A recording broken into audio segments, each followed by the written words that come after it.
एकांकी। इस जो एकांकी है इसका जो द्रव्यमान था एकांकी का और इसका जो घनत्व था तापमान था वो अनंत था, मतलब उसकी कोई सीमा ही नहीं थी। ठीक है, क्या क्या चीजें थी?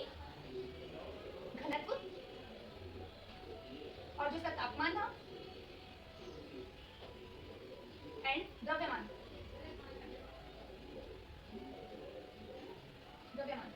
ये क्या थी? अनंत थी। तो ये क्या हो गया? विस्फोट हो गया, मतलब कि इसकी जो सहन क्षमता थी वो खत्म हो गई, तो ये विस्फोट हो गया बहुत तगड़ा। तो आज के 13.7 अरब वर्ष पहले ये विस्फोट हुआ और ब्रह्मांड का निर्माण हुआ। तो ब्रह्मांड का निर्माण कब हुआ था? आज के 13.7 अरब वर्ष पहले। ठीक है, और जो ये ब्लास्ट हुआ था तब ब्रह्मांड का निर्माण हुआ। तो इस ब्लास्ट का क्या नाम है? इस ब्लास्ट को ही बिग बैंग नाम दिया गया। क्या नाम दिया गया? Big bang.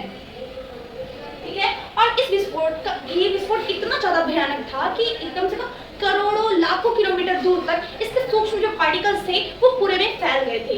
ठीक है, एंड देन सिर्फ और सिर्फ इस विस्फोट की हम इतनी कल्पना ही कुछ कल्पना ही नहीं कर सकते हैं, क्योंकि सिर्फ 0.43 सेकंड में ही इसने ब्रह्मांड का निर्माण कर दिया था इस विस्फोट के बाद। ठीक है, एंड देन सिर्फ और सिर्फ 3 मिनट्स के अंदर ही अंदर इसने क्या किया? परमाणु बनना, जो से सूक्ष्म पार्टिकल्स थे जो कि मतलब कि किलोमीटर बहुत ज्यादा लाखों और करोड़ों किलोमीटर दूर दूर तक फैल गए थे, उन्होंने परमाणुओं का निर्माण करना भी शुरू कर दिया। तो 3 मिनट के अंदर ही क्या कर दिया था? परमाणुओं का निर्माण भी शुरू कर दिया था। और तभी इसमें ब्रह्मांड भी समय और अंतरिक्ष का बनना आरंभ हो गया था।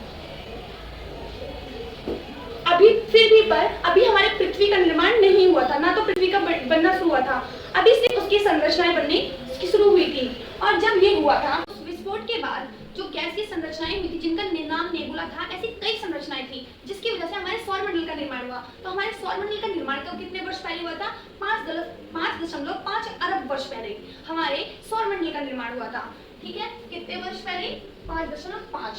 और जो ये मतलब आपका जो सूर्य का निर्माण हुआ जो कि एक तारे के रूप में निकला था, इसका निर्माण किस प्रकार से हुआ था? तो जो नेबुला थी, नेबुला वो जो बिखरी हुई थी वो एक साथ आ गई। ठीक है, और इतनी तेजी से गति करने लगी, इतनी तेजी से गति करने लगी कि उस समय वहां का तापमान बहुत ज्यादा हो गया था और उस नेबुला में हाइड्रोजन की मात्रा बहुत ज्यादा थी, इसलिए आपस में नाभिकीय सम्मेलन करने लगी। और फिर इसके बाद ये एक ऐसा समय में आ गया कि गति करते करते इन्होंने चपटा रूप ले लिया और उसके बाद ये टूट गए। तो जो बीच में जो केंद्र था वो निकला, मतलब तारे के रूप में जब टूटने के बाद तो तारे के रूप में निकला, जिसको हम आज की तारीख पे सूर्य के नाम से जानते हैं। तो इससे इतनी ज्यादा मतलब कि जब ये संलयन करने लगे थे हाइड्रोजन मिल करके, तो इससे किस चीज का निर्माण हुआ था? हमारा हुआ था वो हीलियम का,